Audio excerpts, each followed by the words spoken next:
Now that we have our 3D object placed in the scene, we're going to be doing all kinds of things like transforming it and animating it and scaling it. We're going to be working with cameras and all sorts of things. But before we do, it's going to be really important for us to customize our workspace because there's a lot of windows that we're really going to need to see in order to make this happen. So we're going to very quickly take a look at all the different customizations that you'll want to do so that you're not fighting to find everything that you need to. So we said that we're in the timeline view. Currently, our window is open to the stage view, and we'll talk a lot about the stage view as we go on, but the stage view is mostly going to be used for placement. It's like a big glass table that you can move all around, and you can set up everything. You can see where everything belongs. But any movement that you do, like this transforming that I'm doing, is just a view.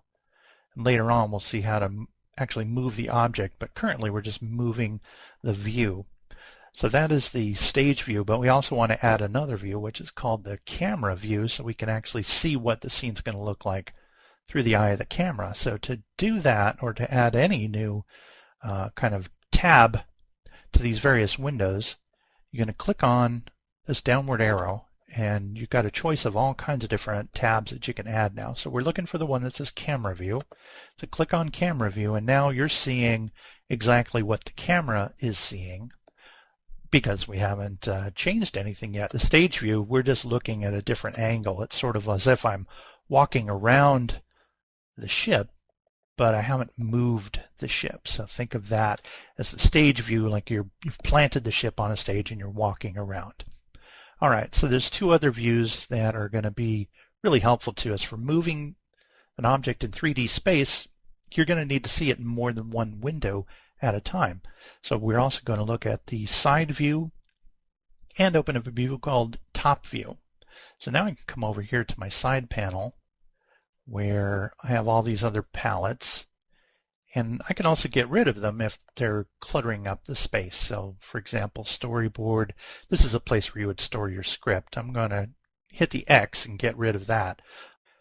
Now, even though I deleted the Storyboard tab, it's not really missing. I can bring it back anytime by hitting the arrow key and bringing it back up. So let me hit the arrow key and scroll down here to where I see Storyboard.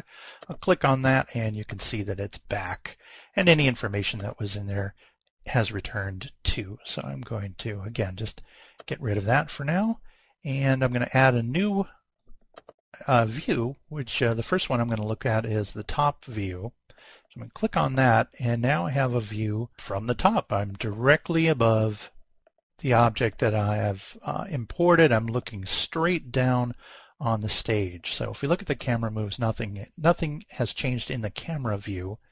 And what this top view represents is this part of the triangle at the base with the dot. That's where our camera is. And we are looking, this triangle represents our field of vision, and the 3D model as we're looking directly down at the ship. So now that I'm looking directly downward at the ship, I can show you the effect that this will have. Again, we'll show you how to use these transforming tools in a little bit, but I'm going to switch to the stage view so we can really get a good look as I drag the ship back toward the camera and then away from the camera in this top view. It's like I'm a giant playing with a toy boat down at my feet. You can really see how it moves by and how useful it is to have this top view. But at the same time, within this top view, I'm not able to lift it up or bring it down in space. I can't move in this direction. I can't control what's known as the y-axis. So that's why we have another view, which is called the side view. So I'm going to move this over a little bit, and I'm going to add the side view by using the same technique. I'm going to click on that downward arrow, find the one that says side view, and now I have a view from the side. And let me slide everything back over.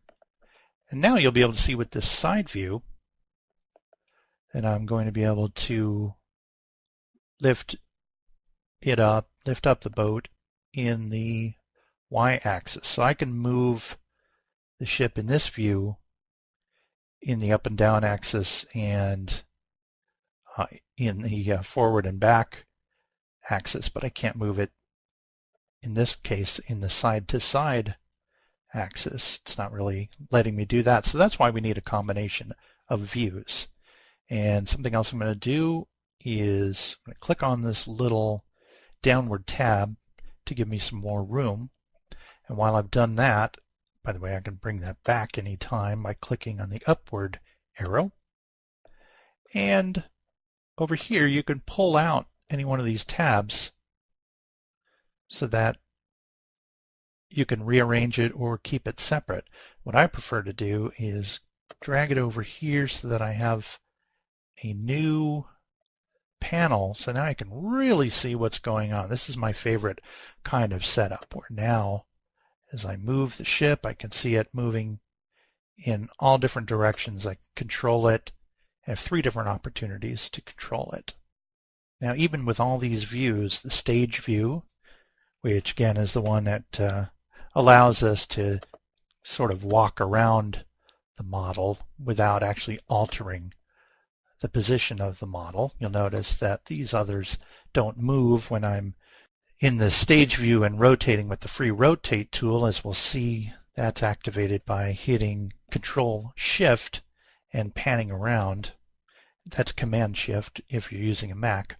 But anyway, there's still this camera view. This is very important because we have to know what we're going to be actually seeing on the screen. Now, you can't have too many windows open without it cluttering up your screen. So what I like to do is go down here. I'm going to pop my thumbnails, these timeline thumbnails, back up, but I'm going to show one other thing, which is this downward arrow. I'm going to add something to this too. I'm going to add thumbnails to this and move it back. The benefit of showing the thumbnails at the bottom is that the thumbnails will always display the camera view. If you want to see a scene and very clearly see how it's laid out on the stage view, you can see it at the exact same time in the camera view if you choose to have your thumbnails down there. Otherwise, you could just simply click back and forth between the stage view and the camera view. A couple additional things about setting up your workspace is there are these new toolbars in Storyboard Pro 3D that are collapsible, when you can now not only move your toolbars around, but you can also collapse them. You can see it expands when I click on the arrows, but if I want to expand it more, I can drag these over. So that gives you a lot of flexibility. For example, this is the playback toolbar, and we're not going to be using this until we get to animation and camera moves. So I can just sort of cover it up by sliding over it. So that's very helpful. But finally, the main thing is, after you've done all this work to customize your workspace, you may want to save it. And I highly recommend that you do that. So if you go to Windows and then Workspace, and then you can click Save Workspace As, and you can give it any name that you want to. You can call it 3D Workspace, 3D Workshop, let's call it that, because it's a very distinct name. And you can click OK.